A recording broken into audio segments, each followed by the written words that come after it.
এখন আছে আমরা হচ্ছে গোঠাইল পাট হাটে। আজকে পাটের আমদানি প্রচুর পরিমাণের আর কি। এখন বর্তমানে মানে হাটে পাড়া দেওয়ার জায়গা নাই আর কি, যেটা বলতে হয়। এক কৃষক ভাইরে পাইলাম, দিয়ে তার কাছে পাটের দাম জানার চেষ্টা করি এবং কিছু কথা শুনি। আসসালামু আলাইকুম। ওয়ালাইকুম আসসালাম। ভাই ভালো আছেন? ভালো আছি, ভালো আছেন? এই তো আলহামদুলিল্লাহ। ভাই পাট আপনার কুল্লা? এই যে এইগুলি পাট। জেলায় আপনার পাট? হ্যাঁ, এগুলাই হচ্ছে ভাইয়ের পাট। ভাই পাট দাম কত যাচ্ছে? ভাই দাম চাইতেছি বাজার তো মনে হয় কম, চাইতেছি তো 3500 টাকা। 3500 টাকা। 3500 টাকা চাচ্ছেন দাম? হ্যাঁ, ছাড়বেন কত হইলে? আর মনে হয় যে 3300 মধ্যে বেচা কিনি। মানে 3200 3300 এর হইলে মধ্যে আপনি হ্যাঁ, বেচবেন আর কি।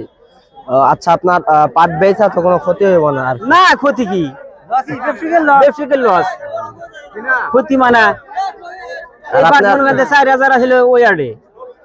আর আপনার হচ্ছে পাট কত মন নিয়ে আইছেন গোঠাইলে আসবে? পাট নিয়ে আসি অল্পই, মনে করেন যে আমি 4 মন। হ্যাঁ, 4-5 মন আর কি। 4-5 মন।